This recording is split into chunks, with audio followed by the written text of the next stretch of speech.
بسم الله الرحمن الرحيم الحاقة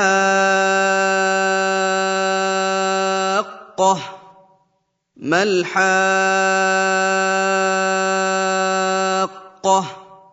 وما أدراك ما الحاقة كذبت ثمود وعاد بالقارعة فأما ثمود فأهلكوا بالطاغية وأما عاد فأهلكوا بريح صرصر عاتية سخرها عليهم 7 ليال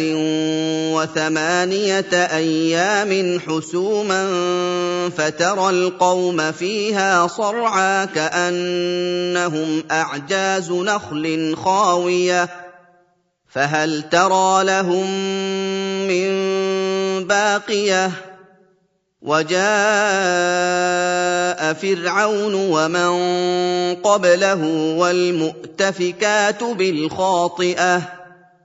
فعصوا رسول ربهم فأخذهم أخذة رابية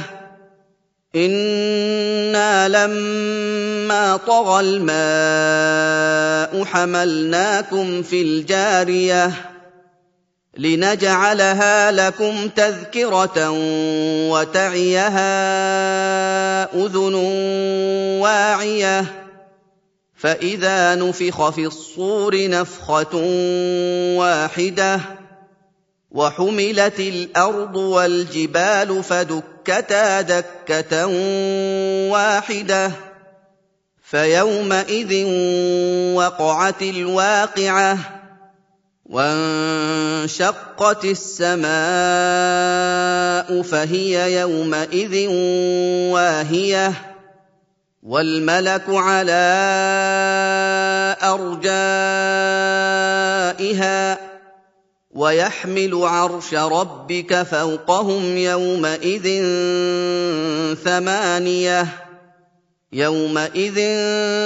تعرضون لا تخفى منكم خافية فأما من أوتي كتابه بيمينه فيقول هاؤم اقرءوا كتابيه إني ظننت أني ملاق حسابيه فهو في عيشة راضية في جنة عالية قطوفها دانية كلوا واشربوا هنيئا بما أسلفتم في الأيام الخالية وأما من أوتي كتابه بشماله فيقول يا ليتني لم أوت كتابيه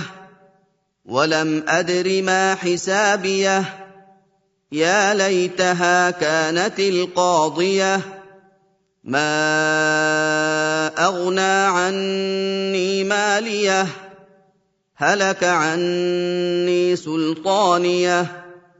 خذوه فغلوه ثم الجحيم صلوه ثم في سلسلة ذرعها 70 ذراعا فاسلكوه إنه كان لا يؤمن بالله العظيم ولا يحض على طعام المسكين فليس له اليوم هاهنا حميم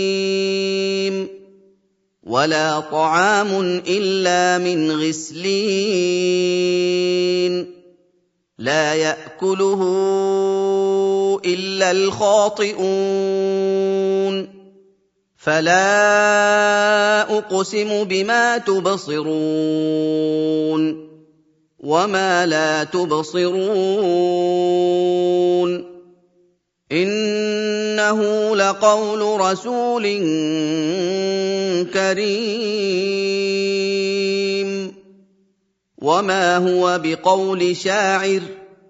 قَلِيلًا مَّا تُؤْمِنُونَ وَلَا بِقَوْلِ كَاهِنٍ قَلِيلًا مَّا تَذَكَّرُونَ تَنزِيلٌ مِّن رَّبِّ الْعَالَمِينَ وَلَوْ تَقَوَّلَ عَلَيْنَا بَعْضَ الْأَقَاوِيلِ لَأَخَذْنَا مِنْهُ بِالْيَمِينِ ثُمَّ لَقَطَعْنَا مِنْهُ الْوَتِينَ فَمَا مِنكُم مِّنْ أَحَدٍ عَنْهُ حَاجِزِينَ وَإِنَّهُ لَتَذْكِرَةٌ لِّلْمُتَّقِينَ وَإِنَّا لَنَعْلَمُ أَنَّ مِنكُم مُّكَذِّبِينَ وَإِنَّهُ لَحَسْرَةٌ عَلَى الْكَافِرِينَ وَإِنَّهُ لَحَقُّ الْيَقِينِ فَسَبِّحْ بِاسْمِ رَبِّكَ الْعَظِيمِ